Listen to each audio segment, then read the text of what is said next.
All right, so self-managed work teams monitor and control the overall process of the product and dole out specific tasks to their own team members. So among themselves, they figure out who should be doing what within this team. Um, so in self-managed work teams, we see better team effectiveness when we have people who are higher on the need for autonomy and people who are more motivated by feeling empowered. If you have people who are lower on the need for autonomy or people who are lower on the need to be empowered, they may struggle in a self-managed work team. They may struggle because they need maybe a little guidance or some degree of like direction. So self-managed work teams need certain kinds of people in them. Another issue with self-managed work teams is that when there's team conflict, there's no sort of individual to turn to say, okay, we're having conflict and we need somebody to help like mediate this conflict. And so you can end up with a self-managed work team having maybe they break into factions and they see the things completely differently and neither is willing to give and there's no one to make a decision and so they sort of stagnate. And so that's a risk that you get from having self-managed work teams. Now, work team effectiveness, there are three dimensions that Cohen identified that contribute to work team effectiveness. There's team performance, how well they're performing. There's attitudes, so that can reflect general work-life quality issues. It could be reflecting things like how much you have trust in the members of your team. If you think back to Tucker's 5 stages, building trust is part of that, right? And then overall job satisfaction is another factor that can affect the attitudes of the team. So I mean, if you're disgruntled at work in general, and you've been placed into this team, it's not surprising to think that your negative attitude is going to spill over into this group. I mean, why am I working on this team and helping this organization when I'm in general not that satisfied here? And then the other dimension of work team effectiveness has to do with withdrawal behaviors. Some people, they turn over and they leave the job. And so that's clearly a big withdrawal behavior. But there's also like I'm absent from the group meetings too often. And that's kind of a sign I'm not really invested. Or I'm always late to it. That's kind of a sign I don't really want to be here. So Cohen identified these 3 factors as being important dimensions in determining whether a team is effective or not. How much are the members displaying these things? Now, McIntyre and Salas said there are really 2 types of team behavior. There's the task behaviors and there is teamwork. And of course, task work is, like how you're actually completing the work. But the teamwork part is the process, how you're getting along, the storming, the norming, the forming, all those things, right? How much you can cooperate, how much there's respect maybe between the group mates. Are you respectfully listening to different people's ideas or what are you doing? And so McIntyre says that a lot of times, McIntyre and Salas say that a lot of times we are overly interested in what they're producing and less interested in these process factors. And of course, the process factors, the teamwork, can help to determine how effective the task work is, right? If you're really struggling as a team, having a lot of disagreements or people coming late and other kinds of things because they're just not into the team, that's going to have an impact on the task work. I mean, it's just, of course it's going to. And so McIntyre and Salas think that a lot of times teamwork is overlooked, but it's an important factor in determining the task work. So how do we predict whether a particular work team is going to be effective or not? Organizational context. So what kinds of rewards are the members getting? What kinds of goals and feedback are they provided? How much training were they given to feel competent? I'm on a work team right now that uses a particular type of software to generate some reports. And I was trained in it one day, one time, really fast in a group. And it had to be super general because it only applied, like everybody was doing a slightly different thing with this software. And so they could only generally tell us how it works. And that was like 2 years ago. And I have been completely frustrated for 2 years because I honestly I couldn't implement what I was supposed to implement because the software was not working in my unit's specific way that we needed it to work. It wasn't working. So I finally today, believe it or not, today I had a meeting and finally got personally trained on specifically how it works for specifically what we're trying to do. And now I feel, again, competent and maybe can start contributing to the team again because now I understand what's happening for our specific purposes, right? Group composition and size helps to determine effectiveness. So group composition would include things like cognitive ability, personality traits within the group, demographics of the group. So those kinds of things can have an impact on how well the team members work together. Cognitive ability predicts task performance anyway. Personality traits like conscientiousness or extroversion, these may have an impact on how the group flows. The most effective groups are ones that have a mixture of people with regard to extroversion. So you have better performance when some people are more outgoing and some people are less outgoing. Like that's actually good for performance in a team. You get poorer performance in a team when the variability is on the trait of conscientiousness. What you want is conscientious members on your team. If everybody's conscientious, they'll carry their weight, they'll do their part, they'll be conscientious about it. And so conscientiousness, you don't want variability if you want good performance. Extroversion, you do want variability if you want good performance. Think about it. If everybody's super shy, we're going to have a problem. If everybody's super outgoing, it's going to turn into a party and we're not going to get any work done. So you can see why you need a mix on extroversion.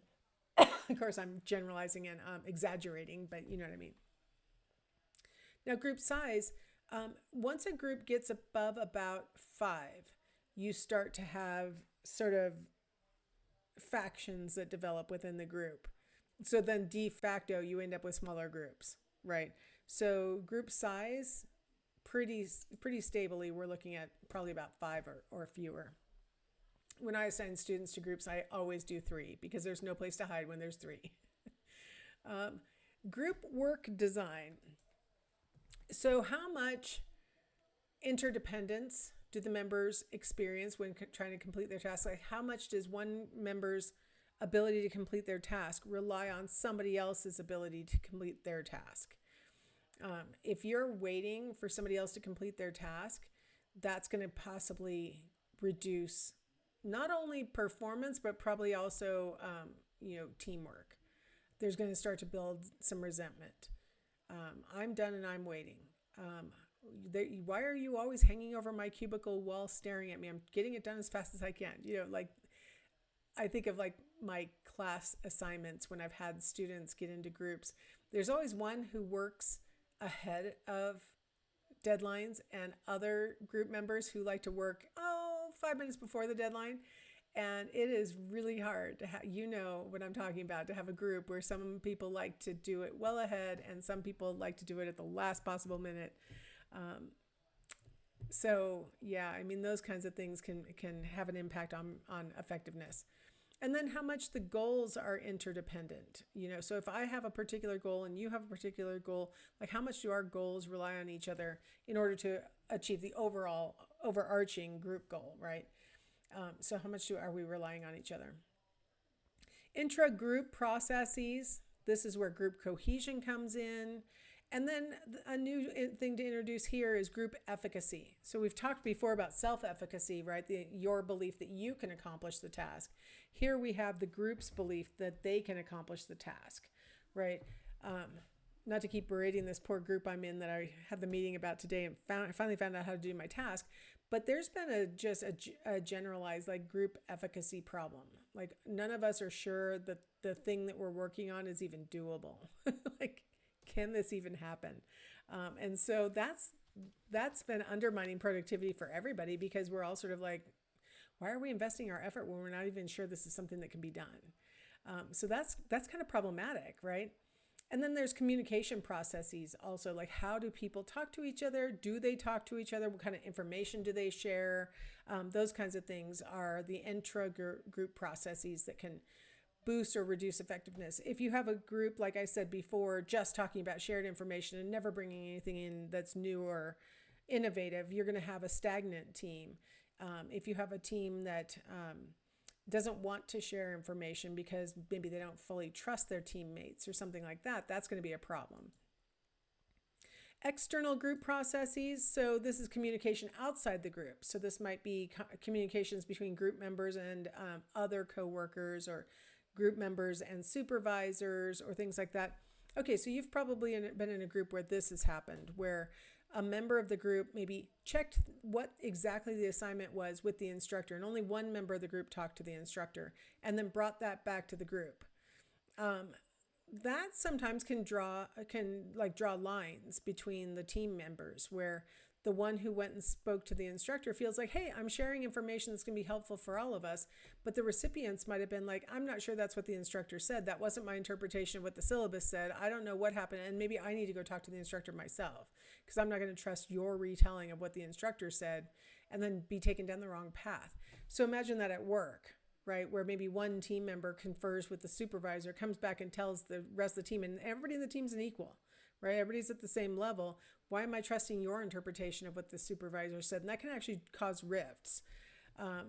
So sometimes when we discuss things outside of the group, it can be a benefit for the group, where we're getting, maybe we all come back and we say, oh yeah, I was talking to my colleague who sits next to me, and they thought this group was going to be really useful and productive, and they're really looking forward to our output. Hey, my colleague said the same thing.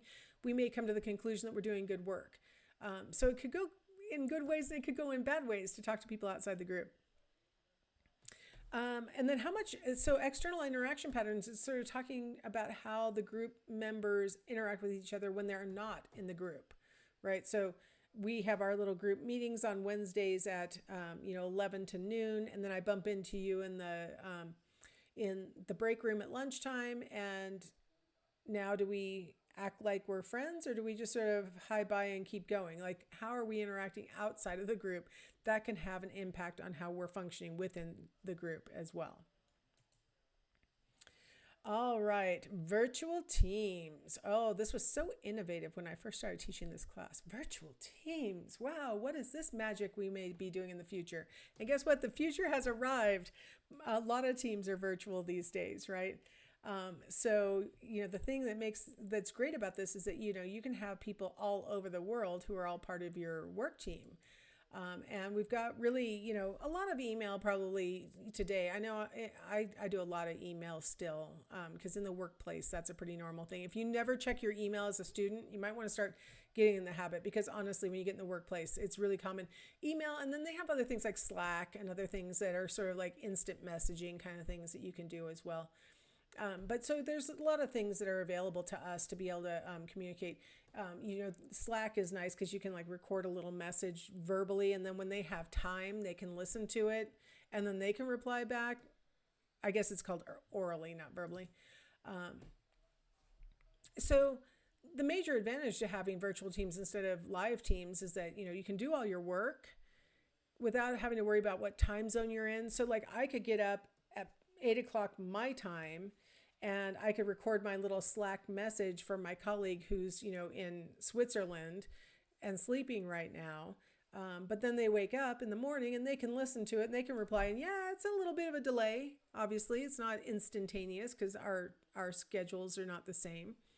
But, it's faster than flying to get there with each other. There is a tipping point to how effective teams can be when they're virtual. They need about no more than 90% of their communication to be somehow delivered by the computer, whether that's email or fax or Slack or even video conferencing, before the team sort of loses its effectiveness. So what a lot of organizations will do is have one kickoff get together where everybody convenes in one location, and they have the big kickoff of the group and what they're going to be doing, what the team's working on, and everybody gets to meet each other in real life. And maybe they even have some teamwork building activities, and everybody eats dinner together, and everybody gets to know each other. And then when you go back to your place, you at least have a basis for maybe putting a voice to the words that you're reading in the email, or a face to to the voice that you're hearing on your Slack message or whatever. And so a little bit of face-to-face time kind of can go a long way on a virtual team situation. All right. Well, hopefully, you feel like you've got a little bit of a better basis for understanding these things. And of course, as always, even more detail in the textbook. So I hope you enjoyed learning about groups, and I will see you for our final chapter in the next chapter.